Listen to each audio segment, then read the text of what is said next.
Alright, hey there, welcome back, and thank you for tuning into today's video, in which we'll be taking a look at the best shortcuts that aren't already enabled in Reaper.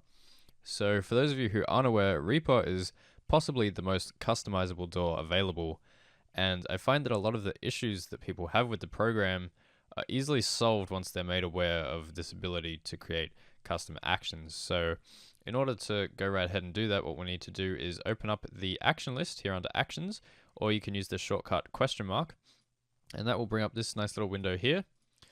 And you'll see that Reaper already has quite a few shortcuts enabled, but today we'll be looking at the ones that aren't there by default. And to start with, we'll take a look at one that I see the most people complaining about probably, and that is the metronome. So currently there is no shortcut to toggle the metronome on and off.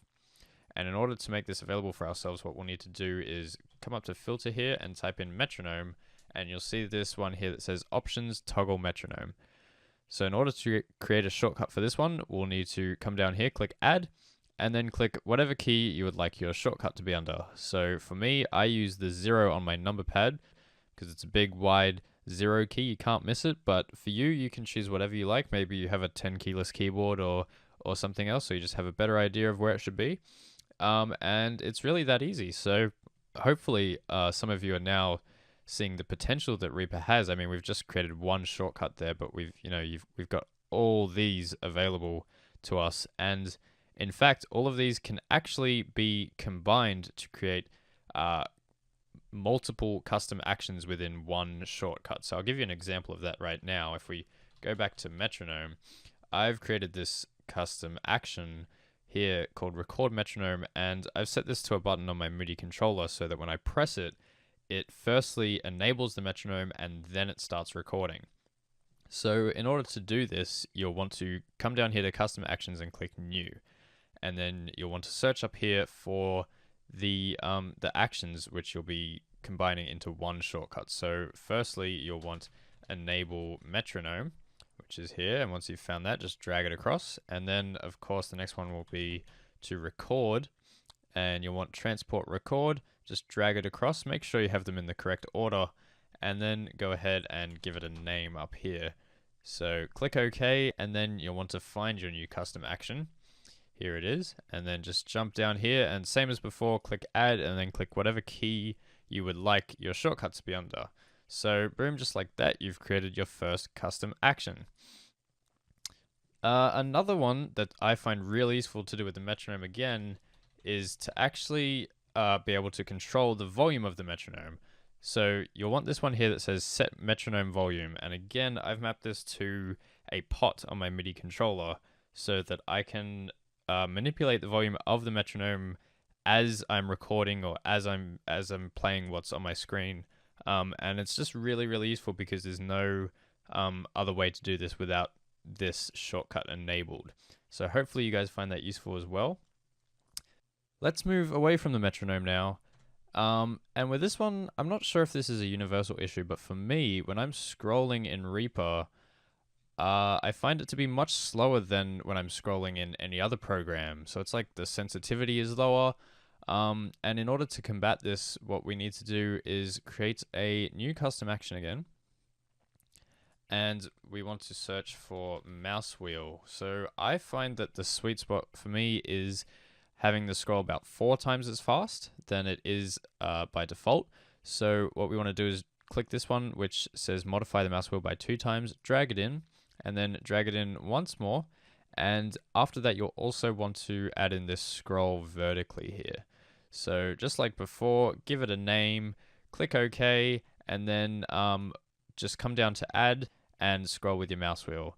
And just like that, you'll be able to scroll much faster. For some reason though, it's only works when your mouse is in this area where your MIDI information is, and if you're on the tracks section, it won't. It'll scroll at its default speed. So not sure what's up with that, but just something to be aware of.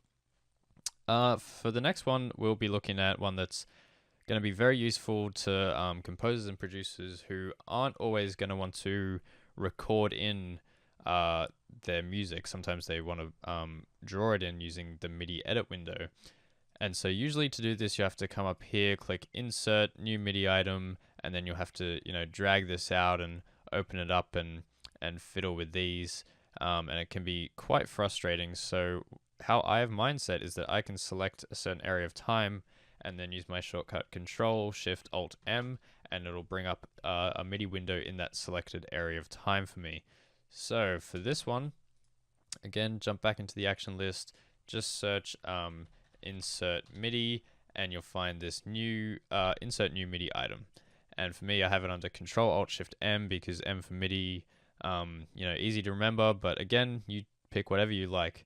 So that's another very useful one. For our next one, this one is going to use the escape key, and normally we use the escape key to remove a time selection, right? Just like that.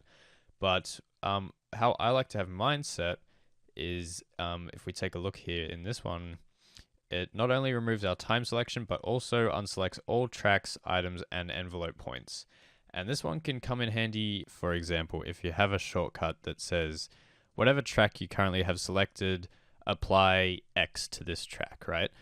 But if you do have a track selected, you can't just unselect it by clicking it again. You kind of have to like click off it and then it selects another track, and that's quite annoying. So it's really good to just be able to press that escape key, and then it will, you know, it'll unselect your track, your time selection, and your envelope points and your items and whatever else all at once. So it's really, really handy.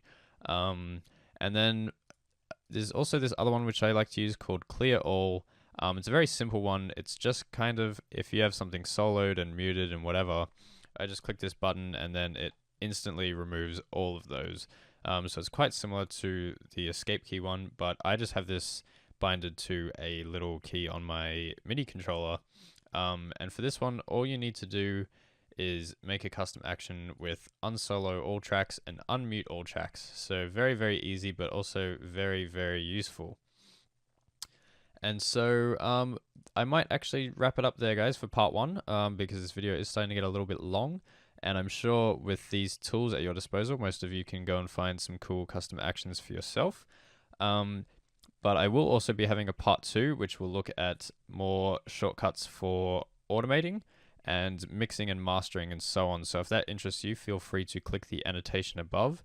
And thank you very much for watching. Bye.